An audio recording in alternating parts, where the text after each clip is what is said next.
बिस्मिल्लाहिर्रहमानिर्रहीम। अदावर्स दोस्तों, परवेज़ अकरम खतीब दोस्तों, मैं आपको अखरोट की वो कलम दिखाता हूँ जो बिल्कुल नए डिफरेंट आइडियाज़ के साथ मैंने लगाई है, नए तरीके से लगाई हैं। और आप देख सकते हो कि ये अखरोट की जो टहनी है, ये दरख्त है, जो पौधा, इसको मैंने काटा नहीं है, ये मौजूद है। और ये देखिए, ये नीचे भी पूरा मौजूद है। ऊपर से मैंने इसकी जो है वो कटिंग कर दी है दूर से, लेकिन ये कल मैंने इसको सेंटर में यहाँ लगाई है। मैंने इसकी वीडियो आपको शेयर की थी। ये देखें कि ये ऊपर नीचे मैंने कलम लगाई है। ये यहाँ से मैंने कटिंग करके, पौधे को कटिंग करके, ये इस बड़ी जो अखरोट की जो टहनी है, टहनी नहीं कह सकते हैं इसको, आप कटिंग करके मैंने यहाँ मिट्टी डाल के, ये देखिए इसके अंदर मैंने मिट्टी डाली है, ये नीचे मैंने मिट्टी डाली है। और आधा जो है वो मैंने इसको काटा है, आधा काट के ये 2-3 जो ग्राफ्ट है, कलमें है मेरी, ग्राफ्ट भी कह सकते हैं, कलमें भी है। ये इसके साथ सक्सेसफुल यानी कामयाब ग्राफ्टिंग आप कह सकते हैं अखरोट की कलमकारी जो है वो ये है, कभी नाकाम नहीं होती। और ये बहुत अच्छी क्वालिटी का जो अखरोट है इसकी मैंने लगाई है, पहले से अच्छा है, लेकिन ये उससे मोटा वाला है। तो आप इसको देख सकते हैं कि ये जितना भी अखरोट है इसको मैंने यानी पहले से कटिंग कर दी है। ये बहुत बड़ा नहीं है, लेकिन फिर भी मैंने इसके ऊपर ये कामयाब ग्राफ्टिंग करके एक नए आइडियाज़ के साथ आप दोस्तों से शेयर करता हूँ कि अखरोट की कलम आप ऐसे भी लगा सकते हैं।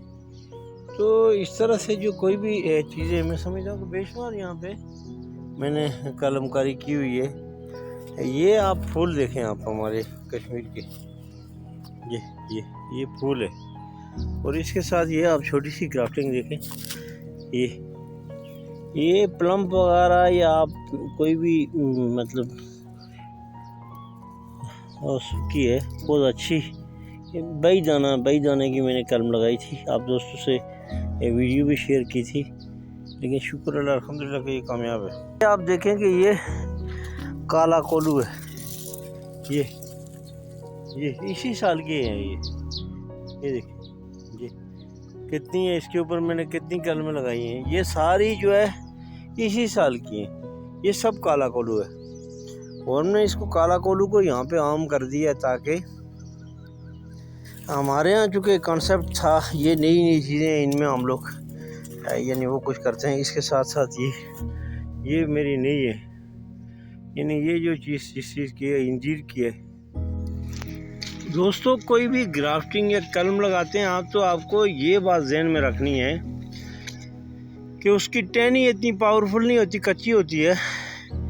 अगर आप कलम लगाएंगे तो आपको ज़रूरी चाहिए कि आप उसके ऊपर इस तरह का साथ में एक डंडा लगा दें। ये अगर डंडा लगाएंगे तो आपकी कलम की सेफ्टी के लिए है, वरना हवा से ये, आप ये देखें, इस साल की कलम है ये अखरोट की, आवाज़ से फिर ये टूट जाता है। अगर आप इसके साथ ये देखें ना, ये मैंने इसके साथ डंडा बांधा हुआ है, और ये मेरी कलम है, तो इसकी सेफ्टी के लिए मैंने इसको यूज़ किया। इसके अलावा देखें आप, ये कोई भी कलम लगाएंगे अखरोट की है, ये इसकी सेफ्टी के लिए साथ में मैंने ये डंडा लगाया ताकि इसको नुकसान ना हो। तो ये साथ में देखें, ये मेरी वादी, ये मेरी कश्मीर का हुस्न फूल हैं, ये देखिए। Thank you very much.